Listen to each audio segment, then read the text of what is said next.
Hello, everybody out there. How are you doing? Welcome back to Rule of Two Review. Today, I finally get to make my first video in my brand new Star Wars movie series. So this is incredibly exciting for me. This is something I've been thinking about doing for a long time.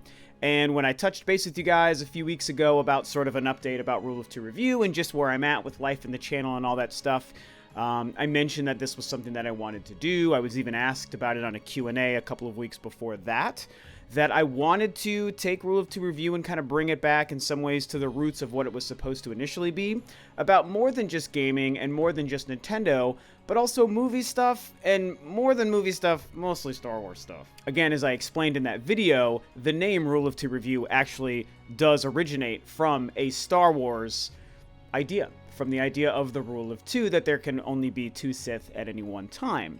And of course, Rule of Two Review turned into a gaming and a Nintendo thing, and it's going to continue to be that. So the quick housekeeping for you guys checking this video out before I get into the actual topic about Star Wars I wanted to talk about today is my ultimate plan with this is whenever I have a video like this to upload a Star Wars movie or news video or whatever I want to discuss, I plan on also having a regular, typical gaming / Nintendo video uploaded at the exact same time, because I get that at this point everyone knows me for Nintendo and gaming, so it might be a little bit jarring for a lot of people to see Star Wars stuff start to show up on the channel, and I'd hate the idea of people losing their subscription or leaving the channel just because of that. So, you know, the same time this video is going up, there is a Nintendo gaming video that I did put up, and I'm going to try to do that every time I do a new Star Wars video. Probably, I don't know, maybe just 2 or 3 Star Wars videos a month. Nothing too crazy, nothing too extreme. But this is something I'm really excited to do, so hopefully you guys are excited about it. Hopefully you're into the idea, because it's Star Wars. Everyone loves Star Wars. And with that out of the way, let's get into my Star Wars topic for today. So, I'm starting real big when it comes to the Star Wars movie news, you guys. This is a really, really large topic for me to dive into right away. But if you know me through my gaming and Nintendo conversation, you know that that's kind of what I do. That is what I like to do. I like the big topics with a lot to discuss, and this is really heavy. So what we're going to discuss, what I wanted to talk to you guys about and share my opinion on today, is if Disney is quote-unquote ruining Star Wars. Now again, this is a big topic. This is a very, very heavy subject to dive into, I know. There's a lot of angles to come at this from, and I'm really excited to talk to you guys about it. Let's get to the quick gist of the idea. Is Disney ruining Star Wars? Do I, as a longtime, diehard Star Wars fan, feel that Disney is ruining Star Wars? So what's tricky about my answer to this is that, especially anyone who knows me in real life, people who are familiar with me, my personal friends, and people who know me as a big Star Wars dork, they know that I have not been the biggest fan of Disney becoming involved with Lucasfilm. And George Lucas, while retiring, deciding to sell the company to Disney. I feel like that was an unnecessary move to make, even though I understand why he did it. And I've been extremely critical of Disney being involved in a lot of the decisions they have made, absolutely. In a perfect world for me, Disney would still have nothing to do with Lucasfilm as of right now. That being said, can I say that Disney is ruining Star Wars? Honestly, no, I can't say that. I think that that is an overblown statement and an overblown idea, and I know that a lot of people who are also critical of Disney being involved with Star Wars and Lucasfilm today do feel that Disney is ruining Star Wars and don't love the couple of things that have been happening since the merger, since George Lucas's retirement and all that stuff. And I understand that, and I do want to discuss some of the actual problems that I do think do exist today, but I don't think it's really fair to say that Disney is ruining Star Wars, and I'm going to tell you why. So for myself as a diehard Star Wars fan, what does it even mean to me to have a Lucasfilm entity that exists today without its creator, someone who I admire so much and is literally my favorite person who's a famous person that I don't know in real life on the planet? I mean, George Lucas is just my extreme idol and inspiration, and I love everything the man has done. And that means some of the more polarizing things he's done, such as the Star Wars prequels, because that prequel trilogy is fan-freaking-tastic. I don't care what any of the small, dwindling haters out there say. I love those movies. Even though the original trilogy is the better trilogy, that doesn't mean the prequels are bad. And I'm going to catch a lot of crap for this, but I don't care, Kingdom of the Crystal Skull is not a terrible movie. It's not a great movie, but it is far from a bad Indiana Jones movie. And so those are some of the more controversial things that he's done and been involved in the past. And I'm a fan of all of those things. I really love George Lucas. So we have a Lucasfilm today that doesn't have its creator involved. And then we have this huge company, Disney, that up until then has, in my opinion, only ever done great things. And I mean, let's be honest, even still today continues to do great things. In this new Lucasfilm era, without George Lucas involved and with the influence of Disney being its parent company, they've been doing some interesting things. There's been a lot of movement. You can tell that obviously Lucasfilm was excited to get going with new stuff again. And Disney, obviously, very excited to own Lucasfilm and have access to the Star Wars property. I mean, that was a huge win for Disney, absolutely. And I mean, that's great. I mean, on the business side of things, I get it. I get it for George Lucas in his perspective, and I get it for Disney, obviously, in their perspective. They get to have that Star Wars kind of gold in their pocket, and that's pretty cool. So they've been doing a lot of things. Obviously, they made Episode 7, The Force Awakens. They've made Rogue One. They're planning this Han Solo film, future spin-off side story films, and then, of course, the conclusion of the trilogy and beyond, Episodes 8 and 9, and then whatever's going to happen after that. So I do take some issue with some of the things in the sense that I love The Force Awakens. I think it's an absolutely great movie. It is a very, very good Star Wars movie. It is near the bottom of my list of Star Wars movies, but not because it's actually bad, just because I think the essence of the Lucas-era Star Wars films, all 6 of those movies, I think have something more that Episode 7 didn't truly have. And that, I mean, and I'm somebody who's very mild on it. I still think the movie's fantastic. It's like a 9.5, 10 out of 10 still for me. I mean, it's a Star Wars movie. It's got Star Wars-y stuff in it. It looks great. It sounds great. All the characters are fantastic. It did not all, but most of what you need to do to have a quantifiably good Star Wars movie. And it set up a future. And, I mean, who's not excited for Episodes 8 and 9? Bring it on. We're ready for Luke Skywalker. So those are great things that they did there. But there are a lot of people who dislike Episode 7. I mean, a lot of people, you know, acknowledging the fact that for so long, a lot of people were very toxic towards the Star Wars prequels. There's a huge contingent of people out there who hate The Force Awakens and dislike it even more than they might dislike the prequels. I mean, there are some people who love the prequels, but hate Episode 7. So there's a lot going on there. Rogue One is an interesting flick for myself, because it is a very good movie, and it's even a good Star Wars movie. Like, I think Rogue One was a ton of fun. It was I mean, this whole spin-off anthology film is like an experiment that Disney and Lucasfilm are doing right now, and I'm still a little bit wishy-washy on how I feel about the idea of it, but I will say their first film in this experiment was an overall success. I mean, obviously it made money, but in terms of my perspective as a Star Wars fan, I find it to be a success. Rogue One is solid. I don't love it. I don't feel like it's a movie I need to watch over and over again. If I was to consider having a Star Wars marathon and trying to go through all the episodes, like, you know, over the course of a day or a few days, I don't feel like I would feel compelled to include Rogue One. Like, I liked the movie. It does add a couple of cool things, but I don't really care for it. I think that it had a lot of things that also aren't really something that I feel carries the essence of Star Wars. Just looking and sounding like Star Wars isn't the thing that makes a Star Wars movie a Star Wars movie. And I think that that's what's important, and something that in this new, you know, post-George Lucas, now Disney era of Lucasfilm, we're seeing a side of what it means to not maybe understand the true essence of Star Wars when making a Star Wars film.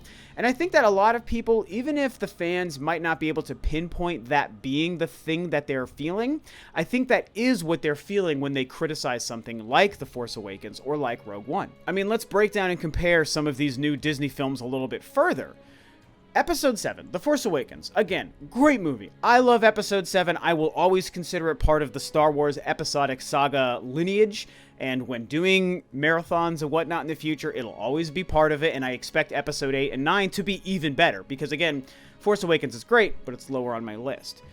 And that movie is interesting to me. That movie showed me, as a Star Wars fan and a George Lucas fan, it showed me a lot of things about Star Wars and its future, and about what Disney thinks people want and what Disney probably thinks Star Wars should have been. And what I think they think it should have been is some of the superfluous stuff, because what I see in Episode 7 when I watch it, despite the amazing characters and the solid story that they're setting up for the future. And oh my God, Han Solo, how great was Harrison Ford as Han Solo again? I mean, that alone saves the movie, let alone Rey and Finn. I mean, they're so fantastic. So, but beyond that, what I saw was a movie and a studio that thought, okay, well, a lot of people didn't like the prequels for this, and this reason.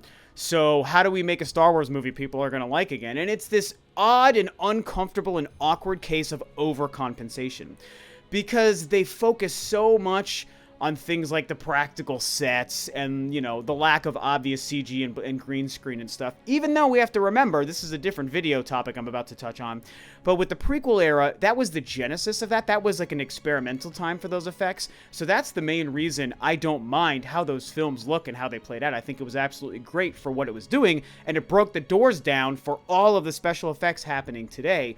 Again, and no surprise, George Lucas and his Star Wars space saga managed to change filmmaking forever, even in the early 2000s with the Star Wars prequels. With this new film, with Episode 7, I saw a studio who just thought some of that kind of stuff, like, oh, let's have a callback to the parsecs in the Kessel Run. Let's have a practical set. Let's make sure the droid is cute in the right way that's got to be cute. And they think that all that surface level stuff is what makes a Star Wars movie a Star Wars movie. And to me, that's not the case. I think that there is a level of intimacy with the storyteller in the film that all 6 of the original movies have. And there's a level of care and craftsmanship. And I know you can argue about, oh, some of the acting or the CG or whatever, but that's not what I'm talking about. It's this sort of essence that comes from those films. And you can tell the connection the filmmaker and storyteller had with the story being shown to us on screen. That's a little bit different than what's happening with The Force Awakens and even Rogue One. These films are feeling a little bit more like a studio that is trying to overcompensate and doesn't understand the essence of the story involved, and also filmmakers that might be sort of making their own versions of fanfic, or kind of just like a fan film. I mean, I would even argue that Episode 7 is the highest budget Star Wars fan film ever made, and I think that if someone didn't want to consider it canon, which is stupid because it's canon and it is a very good movie, I could understand that argument, because it just is just throwing these sort of weird, they didn't feel like homages, they didn't feel like George Lucas's initial concept of film symmetry and the idea of a poem with rhyming stanzas. It felt like fan service in a way that almost broke the fourth wall for me when I first watched the movie. Even though I still loved it and walked away blown away, I picked out these moments and I was like, man, it just felt almost like fan service. And the way Lucas included that stuff in the original 6 films, some of it's on the nose for sure, but it still felt a little bit more organic and natural, because the same ultimate one man and that man's vision was still permeating throughout all of those films, and it kept them intact. With Episode 7, it didn't quite feel the same. Also, we have the Han Solo debacle. I mean, that's, again, another topic that could be its own Star Wars video for myself sometime pretty soon. And I probably should talk about that sooner than later while it's still fairly fresh drama. But yeah, there's a lot going on there. There's a lot of problems. Lord and Miller getting fired, all the controversy about butting heads with Kathleen Kennedy in the studio, and then Ron Howard's coming on, an acting coach for Alden Ehrenreich, the fellow who's playing Han Solo. I mean, there's really not a lot to be confident about when it comes to this movie, and this is also adding on top of the fact that even the most diehard old-school Star Wars fans weren't really asking for a Han Solo film. I mean, this is a movie and a story that not many people were interested in, and not many people wanted to see get turned into a film. That doesn't mean it couldn't still be great, and I'm still excited for a Star Wars movie because it's a Star Wars movie, but yeah, it's like, I didn't really care for the Han Solo film, and then they start making it anyway, and then all this bad stuff starts happening, and you're changing directors 3 weeks from finishing shooting and reshoots, and the movie's coming out soon. Is it going to get delayed? Do they have time to finish it on time? Is it going to be just a jumbled mess and just a really awkward film? Very likely it will be the case, and this is the kind of stuff, the sort of lack of confidence and lack of focus and direction that feels like you've got too many hands in the pot when it comes to Star Wars. You've got Lucasfilm, you've got a new president of Lucasfilm and Kathleen Kennedy, you have this new parent studio with an immeasurable amount of power and money, Disney, and then you've got the filmmakers making this exact movie, Chris Lord and Phil Miller. Or Phil, did I reverse those? Phil Lord and Chris Miller? I don't know. Lord and Miller. We're going to call him that. I don't remember who. I'm so sorry, guys. I don't remember who's who. But you got Lord Miller. So you got all those different entities trying to make this new movie that no one even wanted in the first place work. And it's all been exploding behind the scenes. Nothing has really been working out. And I feel like under a different direction, under the previous reign of maybe George Lucas, or even just a Lucasfilm that operated on its own with just Kathleen Kennedy, with just the Lucasfilm president, whoever that was running the show, maybe some things would have been different. Maybe they would have understood how to ultimately get this thing to play out in a way that was going to be best for the film and best for the fans, and avoided this whole drama. But I think the fact that Lucasfilm is existing under the reign right now, currently, of Disney, I think that that's changing the game and making it harder for something as controversial as a Han Solo film to actually work out for the better. So yeah, man, there are bad things happening right now. There are unfortunate, awkward, kooky things that are baffling, all because Disney is right now involved with and owns the company of Lucasfilm and owns the property of Star Wars. That's absolutely true. These are things I don't love. And I know Episode 7, The Force Awakens, is such a weird thing because I just love the movie so much. And it has me so excited for the future. But there are examples within that film and how it turned out that shows me the Disney problem. I mean, I really can... I don't know if I explained it properly in this video, but I feel it when I watch that movie. But you know what? Like I said in the beginning of this video, I still don't ultimately think Disney is ruining Star Wars. And we can take some of the same beats that I've already touched on and kind of flip them on their head and look at the other perspective. Like I've said and had to remind you guys about The Force Awakens, yes, there's those problems, but damn, I love that movie. They might have done some of the things that aren't really defining of Star Wars that maybe George Lucas did understand that Disney doesn't seem to, but it did do a lot of other things that are really great when it comes to Star Wars. There is a little bit of the romanticism in the space opera stuff to a degree, not as much as I think should be there, but there is some of that. There are great characters. There is the return of Luke Skywalker and Leia and Han. There is a really solid story that feels like a proper continuation of Return of the Jedi. That's setting us up for a future of this Skywalker saga. It really feels, and maybe part of that is aided by the fact that I'm talking about this now in an era where we've seen The Last Jedi trailer. My girlfriend and myself made it to Star Wars Celebration this year. We got to see all this stuff happen. So I can see how the continuing sequel trilogy is playing out, and it makes The Force Awakens feel even better because I feel like the future of that story is going to play out the way it should be. So maybe that's coloring my opinion a little bit, but regardless, there are things about that movie that feel right, man. Luke, Leia, Han, Chewie, the Millennium Falcon, all these things, Rey, Finn, Poe. Amazing characters. I mean, I can't get over how great those characters truly are. When I watch the film, and even if I think, oh god, they think practical sets make a Star Wars movie a Star Wars movie, which by the way, it doesn't. Like, all that surface level stuff doesn't make a Star Wars movie a Star Wars movie. There's a mysticism and a lore and a fantasy and a romanticism and an operatic sort of tone to those films, to the first 6 films, that made Star Wars feel like Star Wars. And just throw it, I know I'm harping on this one idea, just throwing the practical sets and stuff in there, that doesn't make it what it is. But anyway, the characters being so good make it so fantastic. Rogue One, like I said, a movie I didn't really need to see, but it was a good movie, and I understand what they did, and it was a great bridge to the prequel trilogy and the original trilogy. I love that there were those things in there. The same actress that played Mon Mothma in Revenge of the Sith plays Mon Mothma in Rogue One. Bail Organa reprises his role as Bail Organa. Oh my God, Jimmy Smits reprises his role as Bail Organa. He actually is Jimmy Smits. He's not Bail in real life. And, you know, he references Order 66. They talk about Obi-Wan. They do all these cool things when he mentions the Emperor's Purge. I mean, and Saw Gerrera is in there. I think that they completely screwed up Saw Gerrera's character and inclusion. I was actually very mad about that. But the fact that they chose to do that was a nice touch because that calls back to the Clone Wars and the prequel era between Attack of the Clones and Revenge of the Sith. And so they did great things there. And you know what? Those are solid movies. They are carrying the story of Star Wars forward in an interesting way. Even if Han Solo turns out to be a disaster, who cares? The sequels trilogy stuff seems to be okay, and Rogue One was a solid film, and they might still be making great films in the future. That Obi-Wan movie is going to happen, you guys, and that is the example I'm talking about of good stuff, of Disney doing the right things. And they might not understand some of these ideas over here that I've touched on, but they do understand some things.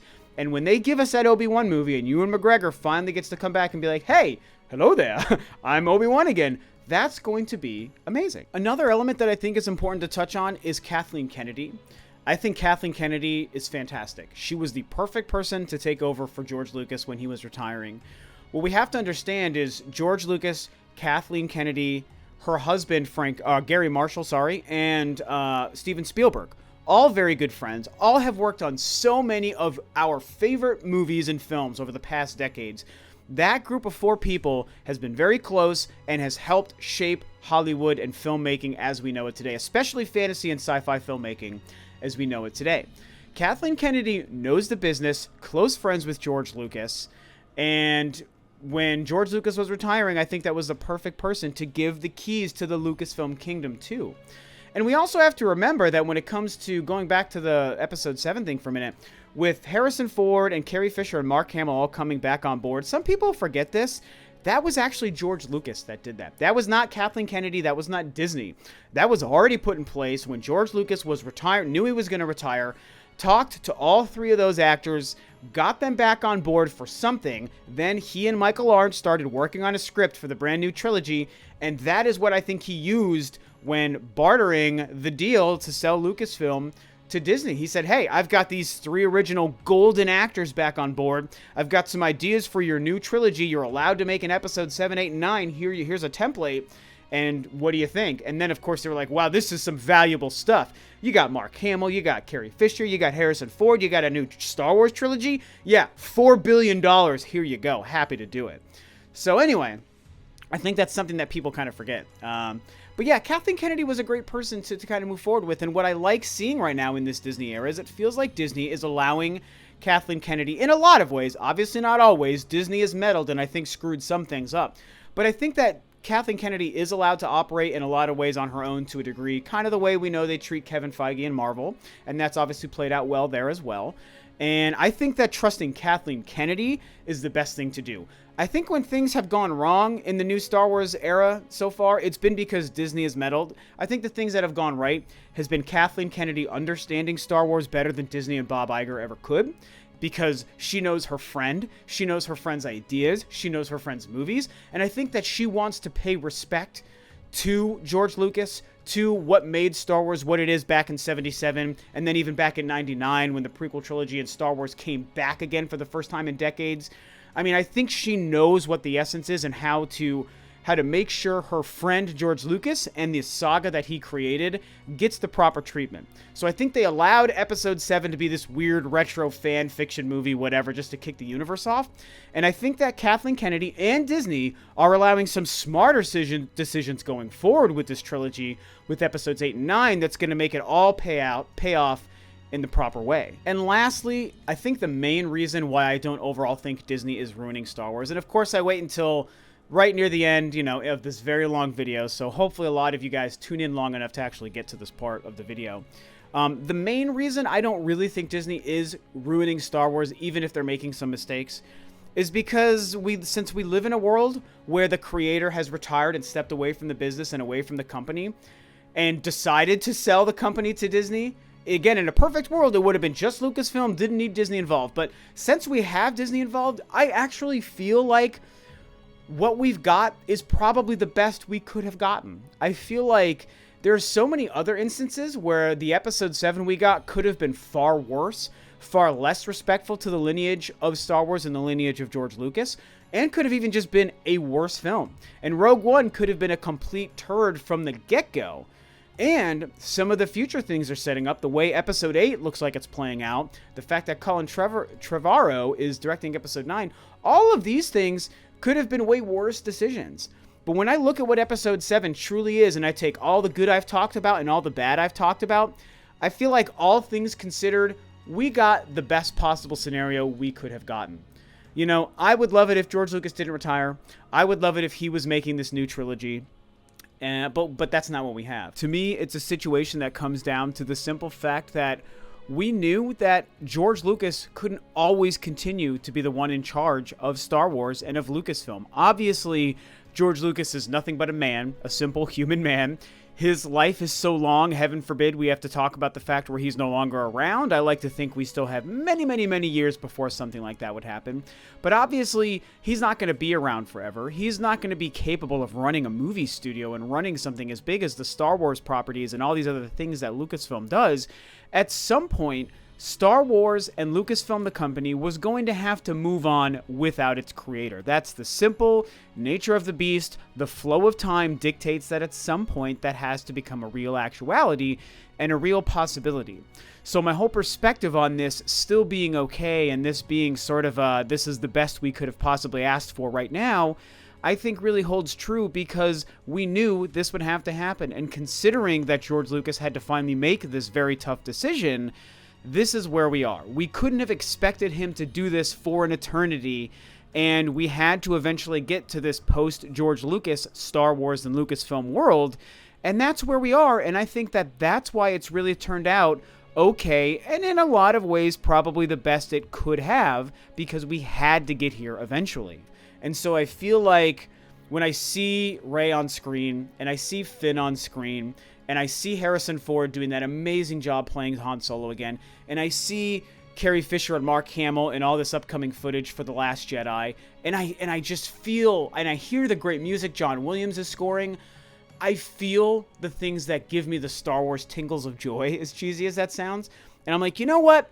There are a lot of problems here, but there's also so much good. I think we're okay overall.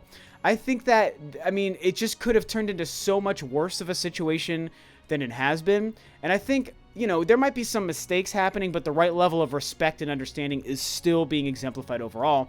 And I don't think we could have asked for a better Episode 7 from a Disney-owned Lucasfilm in 2015. I mean, I think that's the true essence of what I'm trying to get here now, probably 15, 20 minutes into this conversation. I don't think we could have gotten a better Episode 7.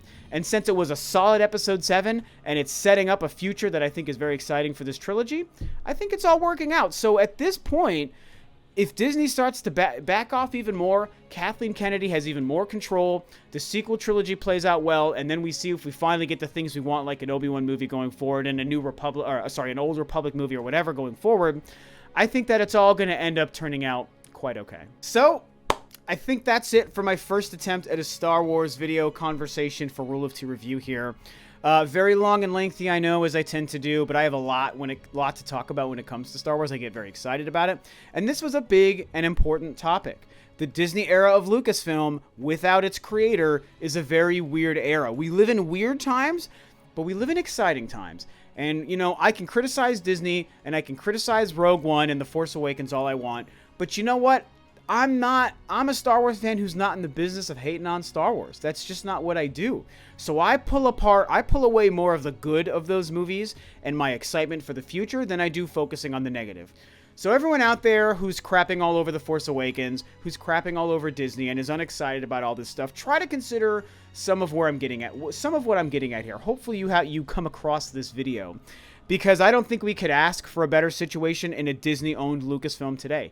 You know, maybe Lucasfilm separates in the future, and that could be really great for the company and really great for Star Wars. But we're going to have to wait and see. For now, we got Disney involved, and I think that even though there are problems, there are more good things happening than bad. So, I do want to hear you guys who are Star Wars fans and are invested in this whole topic and this concept of Lucasfilm and Disney and Star Wars and George Lucas and Kathleen Kennedy and Han Solo and all these things. What do you feel about this? Are you mad at Disney? Do you hate Disney? Did you hate The Force Awakens? Do you think it's just the worst pile of garbage ever because it was just a rehash of A New Hope? Or do you love what's going on? Or do you kind of rest in the middle and see the goods and bads that I've talked about here today? Tell me what you guys think. Thanks so much for tuning into this first Star Wars video. Like I said, a couple videos a month, and I'm going to always try to upload a Nintendo and a gaming video at the same time that I upload one of these. So, thanks for tuning in, guys. This is Rob of Rule of Two Review, and I'll catch you next time on another Star Wars video.